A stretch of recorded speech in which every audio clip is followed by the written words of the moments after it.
Cette coupole est une prouesse géométrique et technique d'une telle complexité qu'elle intrigue aujourd'hui encore les architectes. C'est aussi une œuvre d'art, ornée de motifs délicats et de textes poétiques stylisés.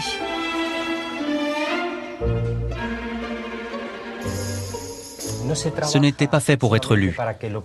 Le travail des artistes se situait à un autre niveau. C'était une véritable prière. Tout se faisait pour Allah, pour leur Dieu. Le visiteur ne pouvait pas lire ces textes, car il ne s'adressait qu'à Dieu. C'est pourquoi les détails sont précis, très précis.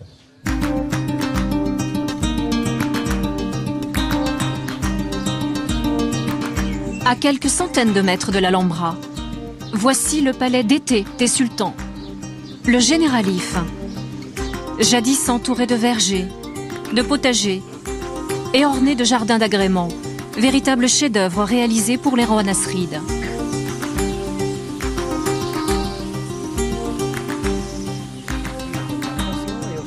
Ce matin, José Tito Rojo, universitaire et spécialiste des jardins, guide sur le site des étudiants français venus de Versailles.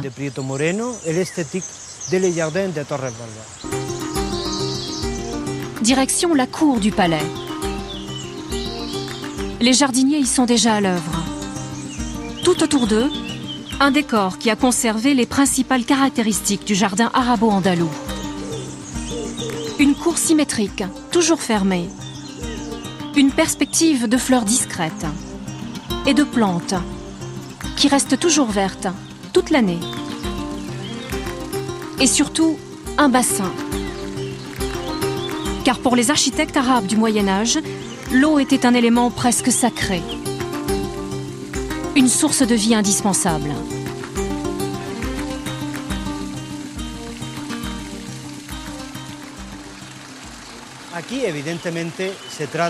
Ici, de toute évidence, il s'agit d'un petit palais près de l'Alhambra. Et cette cour est traversée par l'eau qui allait jusqu'à l'Alhambra. Donc ils ont voulu construire cette cour sur le canal d'irrigation. Cela signifie qu'ils recherchaient la fraîcheur du jardin, la gaieté du son de l'eau, autrement dit, le plaisir. Dans un lieu qui est quand même relativement désertique comme l'Andalousie, on peut s'imaginer que l'eau c'était un symbole de pouvoir. Donc pouvoir justement faire jouer l'eau comme ça dans tous les jardins, je trouve ça assez exceptionnel. C'est une harmonie qui est plaisante en fait. Ça se marie bien, l'ensemble se marie bien, que ce soit architecture et jardin, ça donne quand même une belle impression je trouve.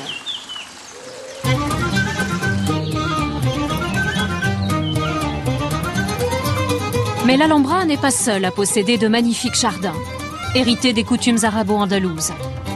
À Grenade, ils ont poussé partout, en particulier dans la vieille ville au pied de l'Alhambra. Ces jardins, on les appelle des carmen.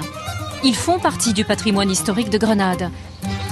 Celui-ci, le Carmen des Cyprès, est classé monument national. Strictement privé. Et pourtant, nous allons y pénétrer grâce à José Tito Rojo.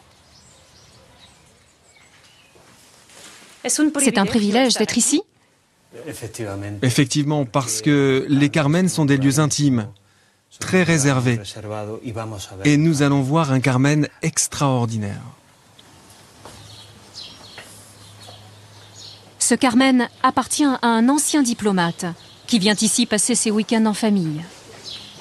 C'est un Carmen typique de Grenade, inspiré des jardins arabo-andalous.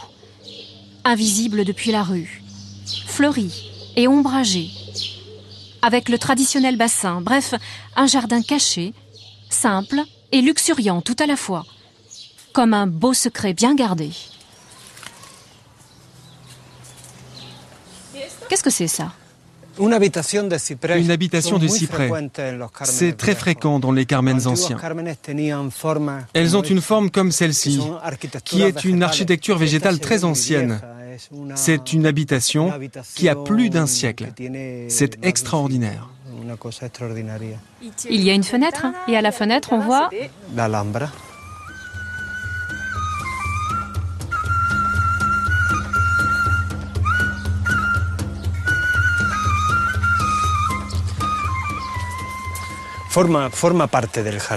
Elle fait partie du jardin. Toujours, les demeures et jardins de cette vieille ville ont ce supplément, cet ajout, qui est le paysage vu depuis le site, depuis la fenêtre, depuis un coin du jardin. Et ces points de vue sont tous différents. Les propriétaires le vivent comme une partie importante de la maison. La vue sur l'Alhambra est une chose très prisée dans cette ville.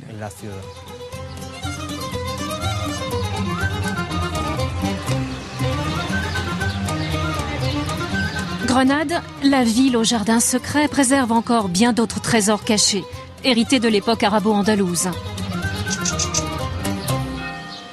En particulier cette maison unique, bâtie au XIVe siècle, au temps donc des sultans nasrides. C'est la seule maison de pur style arabe encore en état aujourd'hui. Elle a été restaurée par un ami de José Tito Rojo.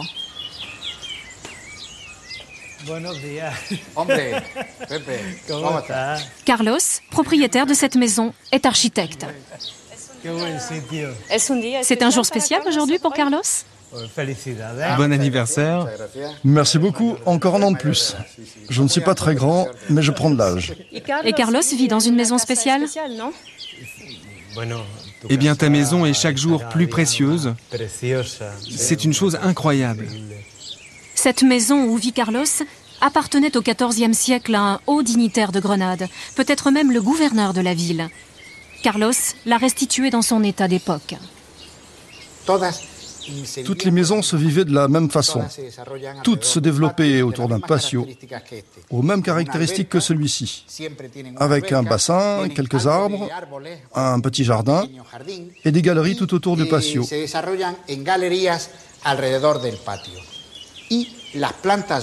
Les étages inférieurs étaient habités en été, les étages supérieurs en hiver. Ce sont les caractéristiques de ce type de maison. À l'étage, aujourd'hui, se trouvent les chambres. Le rez-de-chaussée, lui, est occupé par des salons largement ouverts sur le patio.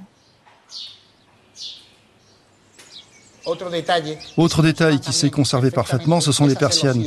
Ces deux persiennes en plâtre. À l'Alhambra, il n'y en a pratiquement plus aucune. Celles-ci sont en parfait état de conservation. L'architecture, la décoration, aucun détail ici n'a été négligé. Pas même le petit coin de nature aménagé au centre de la cour. Pourquoi y a-t-il des tortues ? Eh bien, quelquefois, les traditions ne sont pas matérielles. Par exemple, la tortue et l'eau ont été très liées dans le monde islamique.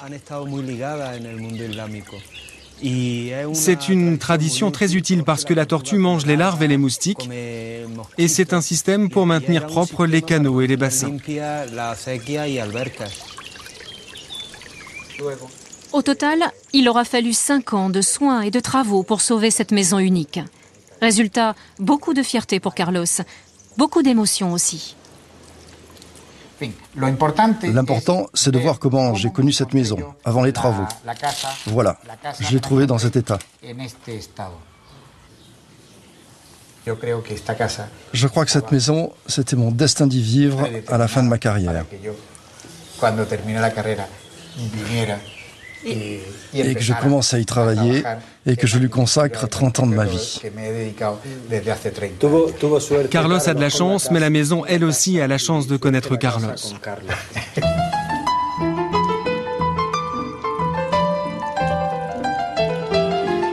Grenade, l'arabo-andalouse, est une ville pleine de surprises.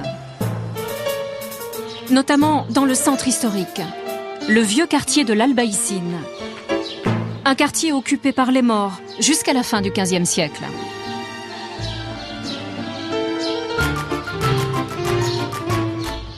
Aujourd'hui, la culture arabo-andalouse y est encore bien vivante.